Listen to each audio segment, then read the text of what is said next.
fun? I had great fun. In fact, my turns out my wife, who you met, shot the best score I heard of all the. Oh, so all the women. is it Christine? Yeah. Good show. So good on her. I'm very proud of her. She hadn't shot a long gun before 2 weeks ago. So get out of here. So, but when she heard about having the opportunity, that's pretty amazing. Some people are just natural with that stuff. You know, it's kind of an out-of-hand coordination thing, and it's natural. Yeah. Most people, and shotgunning is totally instinctive. Yeah. The people that aim, not so good. Yeah, that's my problem too. Most people start aiming. Yeah. And I never. I know where my gun's pointing because you know it's out there, but your dominant eye is on the target. Yes. And that's normally this one. Or well, if you're right-handed, it is. Are you lefty? No, see, I'm right-handed okay. and right-eyed, but she is cross. She is left eye dominant, so she's going to need to. So she has to learn how to shoot. She's got to learn to. Well, she's shooting right-handed. Yes. Maybe not. Okay, maybe not. You know, there's some people that teach this intuitive. I think the instinct shooting. They have instinct shooting classes, and they may. It's not about aiming. Dominant eye is about aiming. So it may not. For a shotgun, it may not make any difference because what you're doing is that you know where the gun is pointing, and you're following the target out there. And like I'm looking at those flags, but I know I'm over here, so I'm tracking over here, and it's all about leading. Yeah. Anyway. Well, it's something to learn. Well, I didn't win anything yesterday, so don't listen to what I'm saying. Oh, well, that's a shame. I'm not sure they would have given you as a prize, except I hear that I'm going to get a copy of your book because of this, and so I wanted to ask you, tell us a little bit about the book, why you wrote it, and what's in it. Constitution of the United States, the 10th Amendment, and getting this country back to the principles that served our country well, the deterioration of the Constitution's protections and frankly the dismantling of the Bill of Rights for the last 60 years. Franklin Roosevelt started this process back in the 30s, and it's a really good primer for people to go back and reacquaint themselves. And for some people, the first time they've ever read the Constitution or knew what it said. We've got way too many Americans that are living in freedom or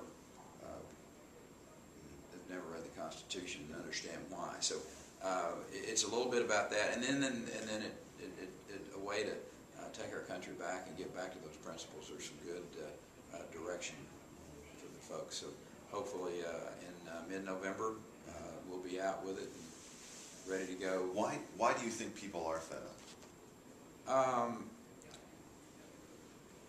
This is the first generation that really has great concern that their children's lives are not going to be as good as theirs because the federal government has spent so much money and created such a monumental debt. They're mortgaging their kids' futures, and they're greatly concerned about it. Or they've worked hard all their lives, and they realize I'm never going to be able to retire because the federal government has frittered away my retirement. They have basically driven Social Security into the ground. It's no longer a viable program. So it's all driven by the economy, I think. I mean, it's people who really are fed up with Washington, D.C. trying to be all, end all. Every day they wake up and Washington is messing in their business again, trying to tell their governors how to run their states. Here's how to educate your children. Here's how to deliver health care. Here's how to do this. And they intuitively know the government doesn't know best. They've kind of been off busy, running their whole lives and raising their family and working hard, and thinking government wouldn't foul it up, and government's fouled it up. And now they're really mad, they're really angry, they're really upset, and they're fed up. And this is a normal response, I think, from free people when, it's kind of like the government is we trusted you to do what was right. We trusted you Republicans to go to Washington, D.C. and act like Republicans. And you didn't. And so I think you're seeing longtime Republicans getting ousted, and the idea that Americans, the majority of them, want to get back to the basics. Let's talk a little bit about that last bit. I think it's interesting that you're at a conference here. The Wall Street Journal day before yesterday, put up a big graphic of winners and losers for this cycle. And you're at a conference hosted by Red State, which is tabulated as one of the winners. But the losers include people like John Cornyn, according to this, and the NRSC, who they tabbed as picking a lot of the, let's say, Republicans who, in your parlance, weren't acting like Republicans. Or Establishment Republicans is a term that gets used from time to time. Do you think that the kind of change that we're seeing right now from people who are fed up is one that can last beyond this election in terms of those establishment Republicans fading into the background? I certainly hope so. There were those on the 20th of April that said, of 09, I might add, 20th of April of 09, 5 days after the real explosion of tea parties across the country, who said, "Oh, this is one-time deal. They'll be gone by the fall." It's astroturf, I think, was that terminology I heard a time or two from the left, and it hadn't gone away. And here's what I suspect is going to happen. Not only are they going to be more energized after this election, if they're as successful as what some are projecting, and I want to caution people, don't ever get overconfident that you're going to do as good as you think you're going to do. Work hard, run through the wire, phone call and tweet and every other way to impact the electorate through close of business on the 2nd of November. But if we're as successful as I think we're going to be, then I think it continually energizes the electorate and the activists out there, because 2012, and I caution people often, don't get focused on anything past 2010, because if we're not successful on the 2nd of November 2010, 2012 doesn't matter. But and just we're talking here in a theoretical way, if you will, and I think not only are they going to be more energized because they've seen the success, the fruits of their labor, if you will, and removing this administration in 2012 and getting this socialistic effort removed, this cancer cut out, is going to energize a lot of people. Let me ask one more question. I was reading in, I believe it was Business Week just the other day, had a big get-together of Orzag and a bunch of other folks, to Bill Gross and a couple other economists, weighing in on what they thought needed to be done to sort of get America back on a proper economic footing.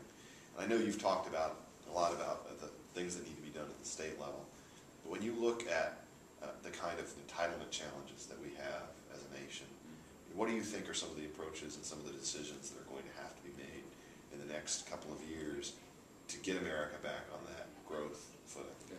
Well, you're going to have to reduce the spending. That means you're going to have to cut the size of government in a lot of places. There's a lot of agencies out there that I suggest to you are going to have to be, they're going to have some pretty strong defenses to keep the funding level, whether it's the Department of Energy, Department of Biggest Education. aim of a bureaucrat is to retain their funding. Yeah, and that's where I think the real test will be for those that we're sending up there, to be fiscal conservatives. Don't get distracted off by a bunch of other things that may be important, but there's nothing more important than getting this country back on its fiscal footing. They're going to have to turn back the clock on Obamacare. All of the spending programs that you have seen explode over the last 8 years, they're going to have to go in there with a rather substantial cleaver and lop a lot of it off. And it's going to be painful, and there's going to be gnashing of teeth, and you will hear editorial board members papers talking about it, you know, the end of our country, and we'll be the laughing stock of the world, and that we won't be able to recruit any businesses to this. You know, I heard all those back in 2003 when we reduced our budget by $10 billion to fit into our revenues.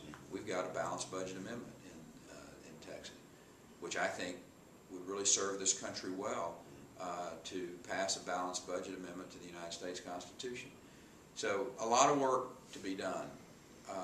My instinct is that success breeds success. So what we've seen, and what I hope we see on the 2nd of November, is a great deal of success, because people got engaged.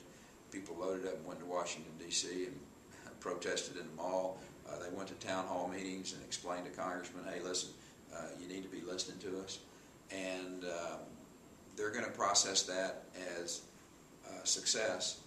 So I think for the next 2 years after that, going into 2012, you're not going to see any die-off. Matter of fact, I hope I can be a part of making it even more intense.